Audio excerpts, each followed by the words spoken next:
नमस्कार, रात के 9 बज चुके हैं। मैं ब्रजेश राजपूत हाजिर हूं आपके अपने कार्यक्रम द एडिटर शो में दिन भर की खबरें लेकर। इस शो में आप और हम करेंगे विस्तार से चर्चा आपसे जुड़ी देश और प्रदेश की सभी बड़ी खबरों की। आज सबसे पहले बात होगी बाबा रामदेव को लगे बड़े झटके की। पतंजलि आयुर्वेदिक लिमिटेड ने बाजार में अपने 14 प्रोडक्ट्स की बिक्री रोक दी है। ना तो ये विज्ञापनों में दिखेंगे और ना ही किसी दुकान पर। वो प्रोडक्ट कौन से हैं आपको जरूर बताएंगे विस्तार से। आगे बात होगी मध्य प्रदेश के एक बड़े सरकारी भवन की जो मेंटेनेंस की राह तक रहा है।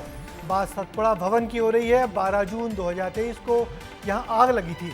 अब बारिश का मौसम आ चुका है। आलम यह है कि भवन को पॉलीथीन से ढकना पड़ रहा है। पूरी खबर आपको आगे दिखाएंगे विस्तार से। आपको छत्तीसगढ़ सरकार की एक पहल भी बताएंगे जो नक्सलियों को मुख्य धारा से जोड़ने का काम कर रही है। अच्छी बात यह है कि नक्सली भी अब अपना मन बदल रहे हैं, डिजिटली सुझाव दे रहे हैं। कैसे सरकार नक्सलवाद के खात्मे की ओर धीरे धीरे बढ़ रही है, हम आपको ये दिखाएंगे। अगली खबर में बात होगी ठहरे हुए भोपाल की। भोपाल की लाइफलाइन कही जाने वाली रेड बसों के पहिए बुरी तरह थम गए हैं। 149 बसें कई दिनों से रुकी हुई हैं। क्यों, आगे आपको बताएंगे। और आखिर में आपको बड़े आतंकी खुलासे की खबर दिखाएंगे। खबर कश्मीर से नहीं बल्कि मध्य प्रदेश के खंडवा से है। प्रतिबंधित आतंकी संगठन इंडियन मुजाहिदीन का आतंकी फैजान पकड़ा गया है और उसे पूछताछ में बड़े बड़े खुलासे हुए हैं। खुलासे क्या हैं आगे आपको दिखाएंगे, मगर पहले शुरू करते हैं the editor show. Yoga guru Ramdev की दवा कंपनी पतंजलि एक बार फिर से मुश्किल में आ गई है। सुप्रीम कोर्ट के कहने पर पतंजलि की 14 दवाएं अब बाजार में नहीं मिलेंगी। इन दवाओं पर उत्तराखंड सरकार पहले भी पाबंदी लगाने का आदेश दे चुकी है। पतंजलि ने देश भर में अपनी 5,500 फ्रेंचाइजी से भी इन दवाओं को तकरीबन हटा लिया है। साथ ही मीडिया में भी अब इनके विज्ञापन नजर नहीं आएंगे। क्यों किया गया ये फैसला और कौन कौन सी हैं वो दवाएं जो अब पतंजलि नहीं बेचेगा, देखिए हमारी इस रिपोर्ट में। बाबा रामदेव की बढ़ी मुश्किलें, पतंजलि के 14 प्रोडक्ट्स पर रोक। योग गुरु बाबा रामदेव की मुश्किलें कम होने का नाम नहीं ले रही हैं। उनकी आयुर्वेदिक प्रोडक्ट बनाने वाली कंपनी पतंजलि ने सुप्रीम कोर्ट को जानकारी दी है कि उसने उन 14 उत्पादों की बिक्री पर रोक लगा दी है जिनके मैन्युफैक्चरिंग लाइसेंस को उत्तराखंड की सरकार ने निलंबित कर दिया था। यानी अब वो 14 प्रोडक्ट्स बाजार में आपको कहीं दिखाई नहीं देंगे जिनके मैन्युफैक्चरिंग लाइसेंस सस्पेंड किए जा चुके हैं। इतना ही नहीं, 5,606 फ्रेंचाइजी स्टोर्स को भी इन उत्पादों को वापस लेने का निर्देश दिया गया है। इसके साथ ही अब मीडिया प्लेटफॉर्म्स पर भी बैन किए गए प्रोडक्ट के विज्ञापन भी नहीं नजर आएंगे। इन विज्ञापनों को वापस लेने का भी निर्देश दिया है। ये सब कुछ 2 हफ्ते के अंदर करना होगा। पहले आप वो 14 प्रोडक्ट्स देखिए जिन्हें अब आप बाजार में कहीं नहीं देखेंगे। दिव्य फार्मेसी के जिन प्रोडक्ट्स को बैन किया गया है उनमें श्वासारी गोल्ड, श्वासारी वटी, Divya Bronchom, Swasari Pravahi, Swasari Avaleh, Muktavati extra power, Lipidom, BP grit, Madhu grit, Madhunashini Vati extra power, Livamrit advance, Livogrit, eye grit gold और पतंजलि की दृष्टि आई ड्रॉप शामिल है। सुप्रीम कोर्ट ने भ्रामक विज्ञापन मामले पर योग गुरु बाबा रामदेव, उनके सहयोगी बालकृष्ण और पतंजलि आयुर्वेद लिमिटेड को अवमानना नोटिस जारी कर 14 मई को अपना आदेश सुरक्षित रख लिया था। सवाल ये है कि आखिर क्यों पतंजलि पर एक्शन लिया गया, आखिर आरोप क्या लगे और कैसे मामला सामने आया। तो बता दें कि साल 2022 में IMA ने पतंजलि के एक विज्ञापन में एलोपैथी पर गलतफहमी फैलाने का आरोप लगाया था। पतंजलि के विज्ञापन में कोविड-19 को एक दवा से ठीक करने का दावा किया गया था। मॉडर्न मेडिसिन को स्टूपिड और बैंकरप्ट साइंस कहा गया था। इसके बाद पतंजलि विज्ञापन केस में 23 अप्रैल को सुनवाई हुई, माफीनामा फाइल तक किया गया और 67 अखबारों में भी पब्लिश करवाया गया। हालांकि पतंजलि पहली बार विवादों में नहीं आया है। आपको बताते हैं पतंजलि से जुड़े अन्य विवाद। पतंजलि के प्रोडक्ट से कैंसर, एड्स और होमोसेक्सुअलिटी ठीक करने के दावे पर भी विवाद हो चुका है।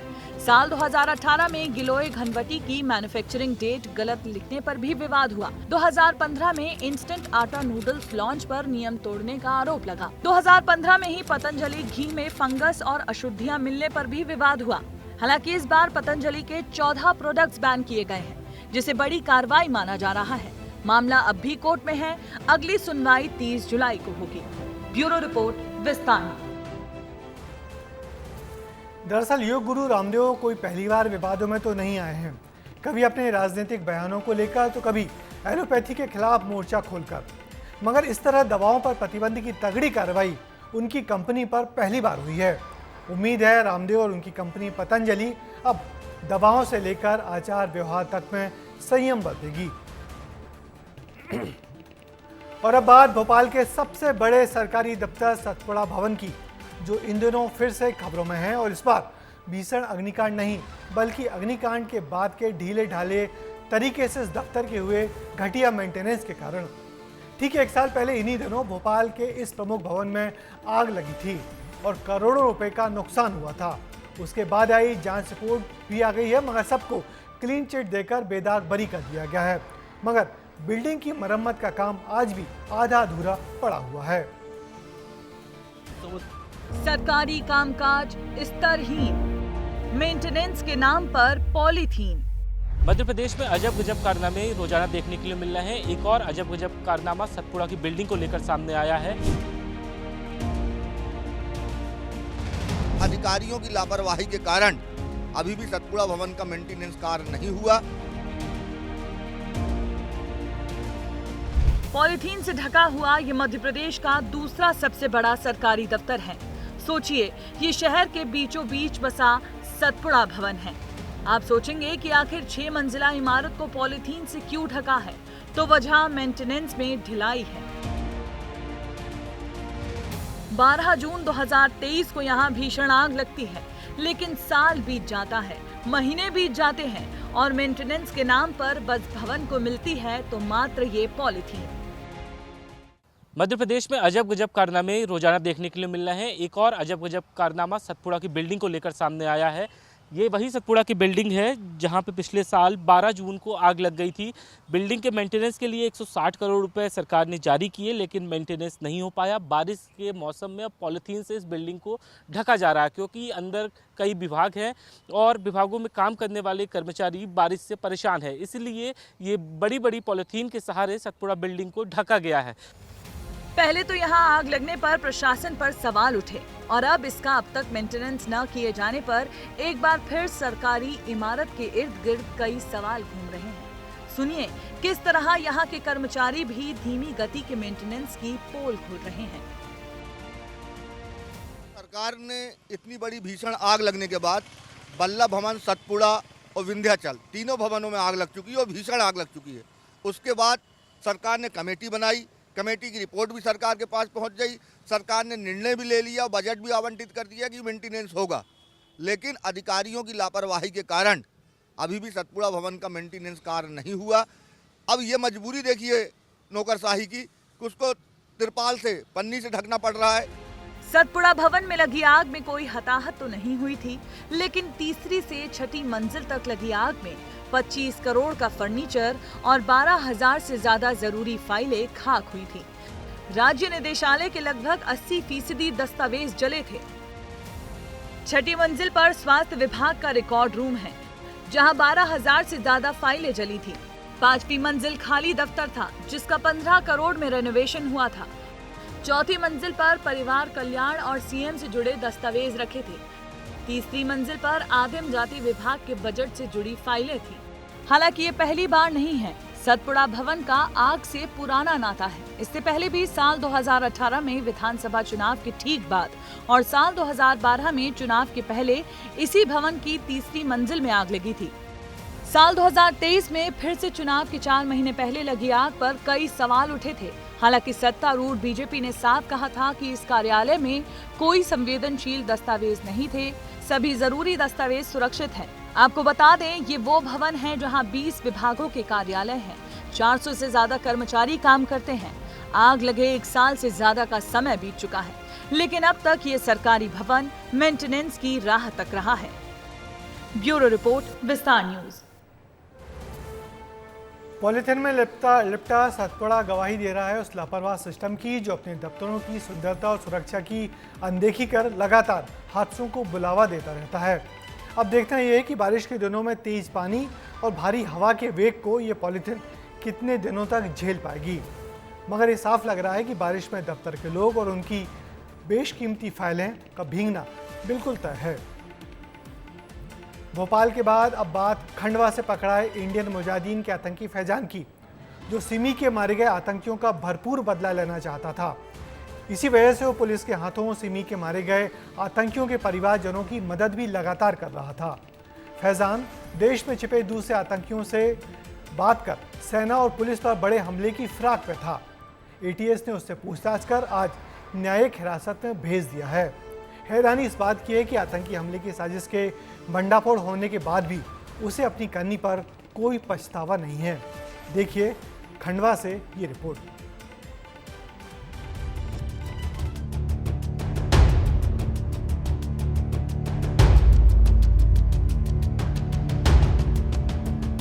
इस तस्वीर को ध्यान से देखें। खुशी से विक्ट्री साइन दिखाता ये कोई आम शख्स नहीं है, बल्कि इंडियन मुजाहिदीन का आतंकी फैजान है।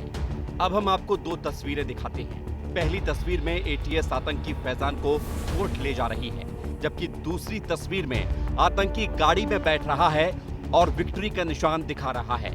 इस दौरान उसकी तस्वीरें कैमरे में कैद हो गई। भोपाल एटीएस ने उसे खंडवा से गिरफ्तार कर 5 दिन की रिमांड पर लिया था। उसे खंडवा कोर्ट ले जाया गया।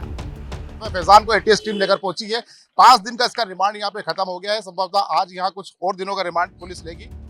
आतंकी के पास से भारी मात्रा में आईएम, आईएसआईएस और अन्य आतंकी संगठनों से जुड़े हुए जिहादी साहित्य, 4 मोबाइल फोन, 1 पिस्टल, 5 जिंदा कारतूस, सिमी संगठन के सदस्यता फॉर्म जब्त किए गए। स्लोगन्स लिख के बच्चों के बीच में स्लोगन सुनाया करता था, और वो स्लोगन्स ऐसे होते थे जो इनके इस्लामिक स्टेट के इस्टेब्लिश करना, खिलाफत के रूल को इस्टेब्लिश करना, इस तरह का ये प्रोपोगेंडा होता था। लेकिन इसमें भी इसके द्वारा बहुत ज़्यादा सफलता नहीं मिली थी। तो ये अभी इस पे आगे इसने किसी को फॉलोअर बना लिया हो या कोई इसके बात को गंभीरता से लेके इनके साथ चल दिए हों, ऐसा कुछ अभी परिलक्षित हुआ नहीं है। एटीएस की पूछताछ के दौरान फैजान ने कई चौंकाने वाले खुलासे किए हैं। 8 साल पहले भोपाल में पुलिस के एनकाउंटर में सिमी के 8 आतंकी मारे गए थे। इन आतंकियों की मौत का बदला आतंकी फैजान लेना चाहता था। वह मारे गए सिमी के 8 आतंकियों के परिजनों की आर्थिक मदद करता था। उसने पश्चिम बंगाल की जेल में बंद आतंकी रकीब से मुलाकात भी की थी। विस्तार न्यूज ने आतंकी फैजान के घर वालों से भी बात करने की कोशिश की। आतंकी ने किए बड़े खुलासे। 8 साल पहले भोपाल में 8 आतंकी मारे गए थे। फैजान आतंकियों की मौत का बदला लेना चाहता था। मारे गए आतंकियों के परिजनों की मदद कर रहा था।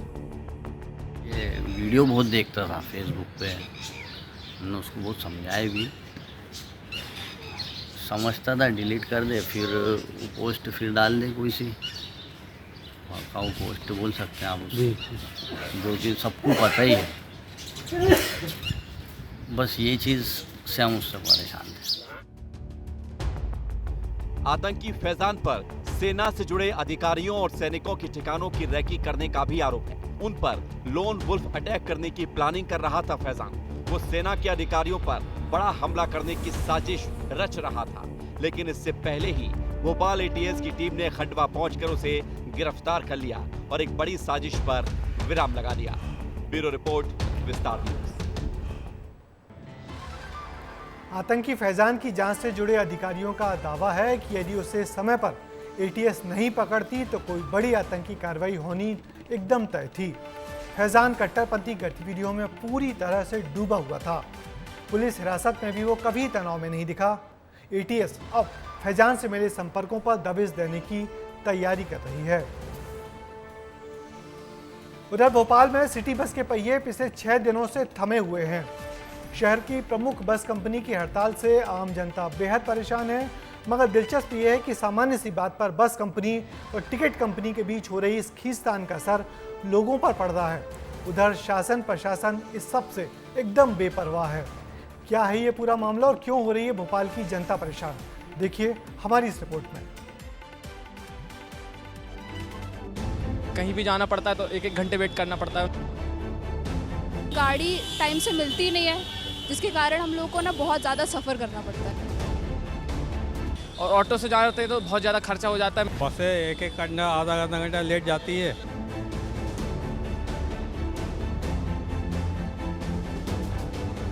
कतारों में खड़ी ये सिटी बसें राजधानी की लाइफलाइन कही जाती हैं। हजारों की संख्या में लोग इन पर निर्भर रहते हैं, लेकिन पिछले 6 दिनों से इनके पहिए थमे हुए हैं। 6 रूट पर चलने वाली 149 बसें गुरुवार से ही बंद हैं, जिसका खामियाजा स्टूडेंट सहित बुजुर्गों को भी भुगतना पड़ रहा है। और हमारे बहुत से अर्जेंट काम है, हमको दिक्कत हो रही है, जल्दी जाना है, टैक्सी वाले ज़्यादा पैसा लेते हैं। अब बसें एक घंटा आधा घंटा लेट जाती है, तो अब लोग परेशान हैं। हमको बहुत ज़रूरी काम है घर पे, लेकिन जा नहीं पा रहे हैं घर, टैक्सी वाले ज़्यादा पैसा लेते हैं। कई रोड की बसें नहीं चल रही, तो जो अपनी सीएनजी गाड़ी चल रही है ना, तो उसमें अपन कई जगह से मतलब छोड़ देते हैं, इनको जाने में सहूलियत पहुँच जाती है, वो पहुँच जाते हैं। हाँ, थोड़ी बहुत उलझने तो होती हैं, तो बाद में इनको पता चलता है कि बंद होगी। और ऑलरेडी सबको पता है, जिनके पास कार्ड है उनको सबको पता है कि बस बंद है। ऑनलाइन एप्लीकेशन का यूज करते हैं, उस पर पता चलता है लोगों को, वो बताते हैं कि उसमें बताते हैं लोकेशन के हिसाब से। स्कूल में पढ़ने वाले बच्चों ने बताया कि उन्होंने स्कूल जाने के लिए चलो ऐप का पास बनवाया था, लेकिन बस न चलने की वजह से उन्हें आने जाने में परेशानियों का सामना करना पड़ रहा है। बसें नहीं चलने से बहुत ज़्यादा प्रॉब्लम्स आ रही। कहीं भी जाना पड़ता है तो एक घंटे वेट करना पड़ता है। उन्होंने आधे रूट की बसेस बंद कर दी हैं, 150 बसेस। इससे अभी मैं घर पहुंचने में भी लेट होता है, और मैं स्टूडेंट हूं तो मुझे बहुत परेशानियां आती कहीं भी जाने में। और ऑटो से जाते हैं तो बहुत ज़्यादा खर्चा हो जाता है, मैं इतनी अफोर्ड कर नहीं पाता हूं इतना खर्चा। अभी बहुत प्रॉब्लम्स आ रही मुझे। मैंने कार्ड भी रिचार्ज कराया था और उसके बाद बंद हो गई, तो मेरा पूरा रिचार्ज भी वेस्ट हो गया। अब उसका पैसा कौन देगा? पिछले 6 दिनों से थमे पहियों की वजह टिकट कलेक्शन है। BCLL और चलो कंपनी के बीच तनातनी इतनी बढ़ गई है कि बस ऑपरेटर को ये कदम उठाना पड़ा है। दरअसल भोपाल में बस के 2 ऑपरेटर हैं, बस ऑपरेटर और टिकट ऑपरेटर। टिकट ऑपरेटर चलो ऐप है। चलो ऐप ने टिकट के रेट कम करने की मांग की, इससे बस ऑपरेटर मां एसोसिएट्स नाराज हो उठा। BCLL और टिकट कलेक्शन करने वाली एजेंसी चलो ऐप के बीच चल रहे विवाद के कारण यात्रियों को परेशानी उठानी पड़ रही है, लेकिन BCLL के जिम्मेदार अफसर इसका समाधान निकालने में अब तक असफल नजर आ रहे हैं। निश्चित तौर पर घाटा भी हो रहा है और कहीं ना कहीं बात भी उसमें खराब हो रही है, क्योंकि हमारे जो ऑपरेटर से अनुबंध है उसके आधार पर ही हमको चलना पड़ता है। नहीं ना कहीं अगर हम उससे विपरीत जाते हैं तो वो कोर्ट में जा सकते हैं, उसमें कहीं ना कहीं दिक्कत भी होती है। आने वाले समय में अगर हम नए प्रकार के टेंडर करते हैं तो उसमें अनुबंध को प्राथमिकता के आधार पर तय किया जाएगा। वो अनुबंध ठीक तरीके से बनाए जाएंगे ताकि भविष्य में दिक्कत नहीं आए। अब ये भी जान लीजिए कि कौन कौन से रूट पर बसें नहीं चल रही हैं। बस नंबर 113 ईदगाह हिल से एम्स तक जाने वाली बस नहीं चल रही है। 115 गांधीनगर से अयोध्या नगर तक जाने वाली बस रुकी हुई है। 116 पुतली नगर से बंगरसिया जाने वाली बस भी बंद है। SR8 कोच फैक्ट्री से बैरागढ़ चीशली तक जाने वाली बस नहीं चल रही है। TR1 आकृति इको सिटी से चिरायू हॉस्पिटल तक जाती है। 208 कोकता से लालघाटी जाने वाली बस थमी हुई है। गांधीनगर से अयोध्या नगर तक चलने वाली 17 बसें हैं जो नहीं चल रही हैं। ठीक ऐसे ही ईदगाह हिल से एम्स तक जाने वाली 10 बसें, करोन से बैरागढ़ चीचली तक जाने वाली 10 बसें सहित 149 बसें खड़ी हुई हैं। भोपाल जैसे बड़े शहर में सिटी बसें लाइफलाइन होती हैं। ये आम आदमी का परिवहन का सस्ता साधन होती हैं और इन बसों का लंबे समय से बंद होना समझ से परे है। उम्मीद है जिला प्रशासन बस कंपनी और टिकट कंपनी के बीच का मतभेद सुलझाकर बसों को फिर से शहर की सड़कों पर दौड़ने के लिए सहमति बनाएगा, जिससे आम जनता की मुश्किलें जल्दी से जल्दी दूर हों। छत्तीसगढ़ की सरकार की नक्सली नीति इन दिनों देश भर में चर्चा का विषय बनी हुई है। एक तरफ तो विष्णुदेव साय सरकार नक्सलियों पर सख्ती बरत रही है, लगातार मुठभेड़ कर रही है, तो दूसरी तरफ डिजिटल मीडिया से नक्सलियों से पुनर्वास की नीति पर भी चर्चा कर रही है। सरकार की तरफ से जारी किए गए गूगल फॉर्म, मेल आईडी पर बड़ी संख्या में नक्सलियों से फीडबैक मिल रहा है। नक्सलियों से मिले सुझाव पर सरकार जल्दी कोई नया प्लान लाने की तैयारी में है। देखिए नक्सलियों पर क्या करने जा रही है सरकार, इस रिपोर्ट में। नक्सलवाद, वामपंथी उग्रवाद सिमट कर रह गए। आतंक हो या फिर नक्सलवाद, मोदी इन पर बहुत बड़ा प्रहार करने का संकल्प ले चुकी है। नक्सलियों के 12 डेड बॉडी मिले हैं। एक बड़ी सफलता हमारे सैनिकों को मिली है। दशकों तक विकास की धारा में बाधक बने नक्सलवाद का अब छत्तीसगढ़ में खात्मा होना लगभग तय ही समझे।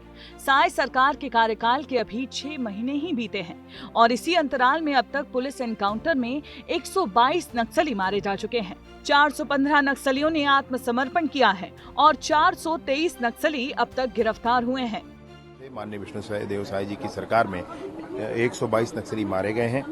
आत्मसमर्पित नक्सली 415 हैं और गिरफ्तार नक्सली 423 हैं। बहुत जल्द आत्मसमर्पित नक्सलियों की संख्या बहुत बड़ी होगी। गिरफ्तार नक्सलियों की संख्या या मारे गए नक्सलियों की संख्या नहीं होगी। अब नक्सलवाद को खत्म करने के लिए प्रदेश की साय सरकार का डिजिटल प्रयास भी रंग दिखा रहा है। साय सरकार ने नक्सलियों को मुख्य धारा से जोड़ने के लिए खुद नक्सलियों से ही सुझाव मांगे थे, जिस पर नक्सलियों की प्रतिक्रियाएं भी मिल रही हैं, जिनमें वो आत्मसमर्पण के बाद घर बसाने की इच्छा जाहिर कर रहे हैं। आत्मसमर्पण की राशि बढ़ाने का भी सुझाव दे रहे हैं। स्वरोजगार या फिर नौकरी की भी मांग कर रहे हैं।